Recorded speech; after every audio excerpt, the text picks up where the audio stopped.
Good morning, good afternoon, good evening, everyone, and welcome from sunny Washington, D.C. to another episode of the Jason's Take On podcast. I'm here with my partner in crime, Mr. Noble over in the UK. Say hello, Jason. Hello, Jason. Hello, everyone. There you go. And today we're really excited. We've got Vanessa Neurohr here, and Vanessa is the VP of Customer Success at Muckrack, which is a great PR-related technology space that she'll be telling us about. And I'm very fortunate. I've had the chance to get to know Vanessa over the past year or so, and I've learned a lot about what she's been doing with her CS team at Muckrack, and they've seen some amazing growth as a company, but also within the CS team, they've made some great strides in scaling and changing. And she is going to tell us about her journey there. So Vanessa has built a high-impact team, and they've really taken some steps to transform how they deliver customer success. And one key area has been evolving customer education and programs and reducing the need for one-to-one customer engagements to really help all their customers be successful. So today, Vanessa, we're looking forward to your experiences, your tips, any advice that you have, and just learning from you. So thank you so much for joining us. Thank you for having me. I'm really excited. Absolutely. Well, why don't you just kick us all off? Just tell us a little bit about your background and your experience at Muckrack and about the company itself, and just give us some context. Yeah, 100%. I joined Muckrack in December of 2016 when we had about 15 employees at the company total. And at the time, I was the second customer success hire at the company. So definitely doing a lot of tasks back then, wearing a lot of hats, everything from support to onboarding to helping with renewals and value selling there. So I got to learn a lot about our product, our customer base, and the other functions within the company at the time too. And as the company's grown, I've been able to take on a growing list of responsibilities as well, and now leading the customer success department, which includes over 50 employees. So went from essentially a team of 2 to now 50 plus and growing. We're actually hiring for 5 more people this quarter within my department. So I'm really excited to be part of a growing company and a growing team. And I really enjoy the different functions that are now represented in the department too, which include customer support. So we have a dedicated support team. We have a customer onboarding team that's really engaging in the higher touch, one-to-one facilitated trainings. And then we have our CSM team. They do own renewals. I know that's a hot topic too within the customer success world, but our CSM team does own the full life cycle post onboarding. And then last but not least, we have our newest function in the department, which is customer education. So really excited to chat more about that too. Vanessa, I've always enjoyed being I was going to say the growth in that team is quite incredible. What kind of spearheaded that? I mean, as you join as person number 2 to see that growth over quite a short time frame, what kind of was the catalyst to getting the growth, and how has the team found it, and what have the biggest challenges been to you growing that quickly? Yeah, that's a great question. I give a lot of credit to the product itself. We have great product market fit, and that's ultimately the catalyst for growing my team. We have so many more customers that we ultimately want to support, enable, train, and make sure they're getting value out of the product. So that's really been the catalyst for growing my team and specializing the team as well, so that we don't have one role, for example, trying to do everything under the sun. We really want to specialize so that we're bringing the best of ourselves based on functional areas to our customer base. So our product has expanded definitely since I joined in 2016, but the core of our product has been the same. So we've really been able to maintain a lot of strong customer relationships for at least as long as I've been here, but I know some of those predate me too joining the company. That's great. So, when we've talked a lot before, it sounds like there's some customers that really do need that high touch one-to-one model, but you've got a lot of smaller customers where either they don't have the same needs or it's cost prohibitive to do that. Can you tell me a little bit about what your vision is for the customer education program and how you're switching the model and what's working? Yeah, absolutely. We decided to invest in customer education in 2021. And I had the idea because we have such a fast growing small business customer base. And, when I joined in 2016, it actually was realistic for me to talk to every single customer of ours one-to-one. But at the size and scale that we're at today, it's no longer possible. So how do we still bring a premium experience to small business customers, knowing that we cannot communicate with them one-to-one when they come in the door. So that's where customer education comes into play. And I started out by hiring an instructional designer because that's really the foundation for strong customer education. You want to make sure you're bringing in, if this is something that you want to invest in, that you're bringing in someone who understands all of the ins and outs around instructional design, knows how to train adult learners, knows how to keep them engaged, knows how to structure curriculum or content in a way that keeps people wanting more. So that's where we started. I started by hiring our first ever instructional designer at Muckrack. And then since then, that same individual has really expanded the function within my department and is now leading our customer education team as our manager of customer education. And so now we have another instructional designer on the team that reports into him. And then we also have an LMS administrator too, who's ensuring that all of our content within SkillJar, which is the LMS platform that we use, is staying up to date, that our customers can continue to rely on all of our academy materials that our education team has developed.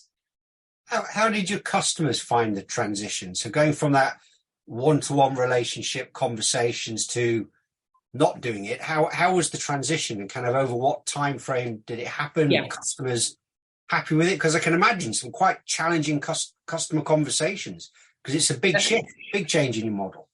That's an excellent question. And it all comes down to internal enablement. If you are fundamentally changing the way that you're training or onboarding customers, your sales team needs to know that inside and out. So that's where we started. Our sales team needed to be brought up to speed on not just what we were changing, but why we were changing it.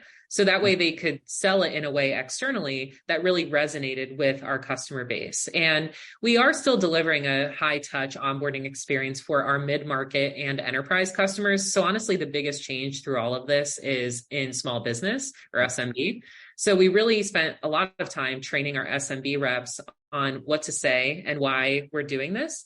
Without that internal enablement and messaging, I think you're setting your post-sale team up for failure, because what will happen, and what probably does happen quite frequently, is the sales team will say one thing, and then once they become a customer, the experience does not align with what they heard during the sales process. So that's why we did spend a lot of time up front there. And I know our manager of customer education here also has spent a lot of time building strong relationships within our sales team. So that way we can continue to move this forward in a way that doesn't hurt the customer experience, but actually maintains consistency from pre to post sale. How did the sales team find that then? Because it must have been a very, was it what's the opposite of a sales enabler? If previously they were selling the ability to have relationships, and now for these small customers that's gone, did they find the sales more challenging? And again, were customers and prospects really receptive to this kind of more digital level of engagement? Yeah, that's a really good question too. And there's always a little bit of hesitation, right? Whenever you feel like you're taking something away, but we framed it, which is true, that this is a way to meet our customers where they are. Honestly, our customers within our SMB segment have a lot of jobs, a lot of hats that they wear. So PR tends to be one of many things that they own within their organization. So they don't always have time to schedule a 1-hour meeting with us. And it's actually better if they can learn on their own time how to use the product. So that's really how we've been positioning it, which is the truth. And that's how we communicated it to our sales team too. So it's not that we're taking something away. We, in theory, are taking away the one-to-one training component, but we're bringing back a lot more, because now you don't have to reach out to a human at Muckrack to get value from it. You can learn on your own time. You can choose to digest all of the information in one setting, or you can break it up for yourself and maybe do 10 minutes here, 15 minutes there. So that's the positioning, and that's how we've communicated it to our sales team. Now, we definitely had to balance customers that were already in the onboarding process that weren't sold this new experience with brand new customers that were coming in the door with this expectation. So to your question around what was the prospect or customer reaction, we were sensitive to the fact that, we had customers to disrupt that just based on a change that we made on our side. So that's something that we had to be a little bit more patient with. And now we're at a stage where our sales team has been fully trained on this new way of training our small business customers, to the point where, a new customer that we're welcoming at this point, that's what they expect. They expect to go through our Muck Rack Academy versus having a one-to-one training with someone on our onboarding team.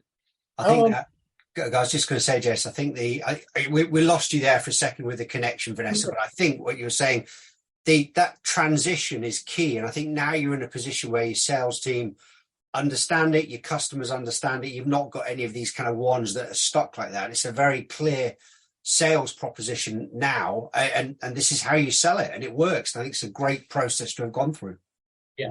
So I'm curious, when you first sat down and said, okay, we're going this direction, we've got the designer, instructional designer in, but you've got a whole list of content that may need to be developed that doesn't exist right now or is in the wrong format. Did we focus just on the product? Do we focus on how to engage with us as a company? Do we focus on how to be better subject matter expertise and be better at PR in general? How did you map out where you wanted to go first, and how long did it actually take you to start to have enough critical mass of content that you could make this transition? Yeah, that's a really good question too. It did take some time. It took months to create the content, and the focus was on the platform specific knowledge that we wanted our customers to know. We have a lot of aspirations too on industry level content that we want to eventually train on and certify anyone, even if they're not a Muck Rack customer in. But the near-term focus has definitely been on product training and making sure that we can scale that, because that's what, if people don't know how to use the product, then they won't be engaging with us for long anyway. So that's where we really focused up front, and it did take months, and it took a lot of cross-functional partnership. And that's why when we first brought on that instructional designer, I really encouraged them to meet with people internally in product, in sales, in marketing. So that way they're forming these relationships before they ultimately collaborate with them on all the content that was to come as part of our initial fundamentals course for Muck Rack. And have you found a particular content format that seems to be more effective and more desired, with more videos or more short guides and checklists, or what sort of things do customers actually want? Yeah. So we actually surveyed our customers on that too, which I think is important, because every industry will likely have some sort of different preference on how they want to learn, how they want to look through content, the length of it, things like that. So we definitely surveyed our customers and then aligned our content offering based on their responses. But what we find is that short form videos work very well. People don't want to sit and watch a 30-minute recorded video, but if you give it to them in smaller doses and 2 to 3 minute videos, it's a lot more digestible, and people retain the knowledge too through that format. What's the kind of internal relationship between your customer education team onboarding and kind of your more traditional CSMs? How do they interact? What's the kind of collaboration like between them? There's a lot of collaboration there. That's a great question too. So our manager of customer education, he's done a phenomenal job of really getting to know not just what customer success does, each functional area within the department, but also cross-functionally to be able to make those pairings happen when they need to. So for example, our CSM team, there is essentially a committee that gets formed to review different things that our customer education team is pushing out. So they have a chance to weigh in on something before it's been exposed to our customer base. And so it's a way to generate buy-in as well as alignment early on. And we have even a CSM, for example, who will go through and review the course outline for a new course that we're putting into the academy and weighing in on everything from copy edits to structure to content. So it is highly collaborative. And I think that's important too, because if customer education just operates in a silo, then no one will adopt the materials, both internally or externally. So you really want those internal stakeholders too, outside of education, that will be the biggest supporters of anything that education is pushing out. I think that is critical, that, isn't it? Getting that alignment with the other internal stakeholders, because it is, I think it's great. I love the way you guys have split this out and kind of created this function from nothing into something that's now driving value and getting that collaboration, not just with the sales teams, with marketing, to how do we pitch this? This is a big sales pitch. It's a big value add for us, but how do we make sure that the content's going in the direction we're needing it to and the customers are wanting? And I love what you're saying about the surveys, asking customers what works best for them, because that just fits into kind of how they can grow and get more value from what we're doing. What did you have to do to get executive support for these initiatives? Because I imagine what you're describing is a big shift in model and mentality and staffing as well too. Were they open to these ideas? Was it hard to sell it? How did that process go down? Yeah, that's a great question too. So I would say it was easiest to sell to our CFO, because really the pitch here is that by scaling more for small business, we'll be able to still offer a positive experience with both the product and the company, but we won't have to dedicate as many one-to-one human resources essentially to that effort. So that was a pretty easy sell, but I definitely spent time with other members of our leadership team too. And really it was providing the context, showing them the framework where other companies have already done this extremely well, and saying, this is what it could look like at Muckrack if we're open to adopting this model. So I definitely spent a lot of time sharing the context or the why behind why I wanted to invest in this, in customer education, and how I felt like we didn't want to wait too long to invest in it. It's better to invest in it before you desperately need it than to invest in it when you desperately need it, because this comes back to how long it takes to produce all the content.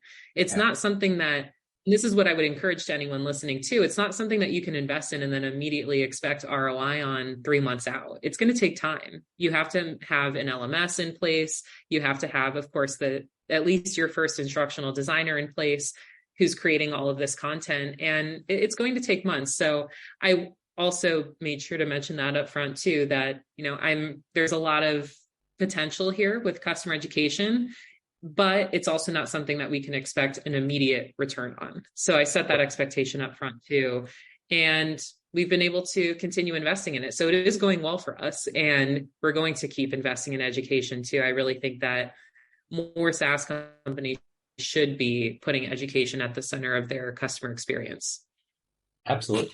So I'm curious as well, you designed this for the SMB market, and it sounds like it's been very impactful there. Have you also been reusing this with your larger customers, and how have they embraced it, or they still prefer the high touch? Yeah, I love that too. We've absolutely embraced it with our mid-market and enterprise customers too. And I'll give you an example of an enterprise customer that's been extremely excited about this, that I think has longer term potential too, or impact. But we work with both brands and agencies at Muckrack. So an in-house team that has a PR team of 5 people, let's say, but then also agencies that have their own list of clients that they're supporting too through the use of our product. And so on the agency side, one thing that they want to be able to say to their clients is that, we're an expert in this, or we're all certified in this. It really helps them win new business, but also helps them retain their existing clients too. So with this academy and the ability to be certified in Muckrack, we now have larger agencies coming to us saying, how do we get our whole agency certified in Muckrack? Like, that's a great thing for us to be able to communicate to the market. So that's just one example of how we can really leverage this further to make a bigger impact for both our customers, as well as for them to make a bigger impact for their own business. But it's absolutely something that we designed with SMB in mind, but also has a ton of carryover into our mid-market and enterprise segments too, who are getting that higher touch onboarding experience. But let's face it, they're still going to have someone who wasn't part of the original sales process, who joined 6 months in, who needs to learn how to use Muckrack. And so it's things like that, where having an academy in place can really help accelerate learning for any customer, regardless of which segment they're in. Absolutely.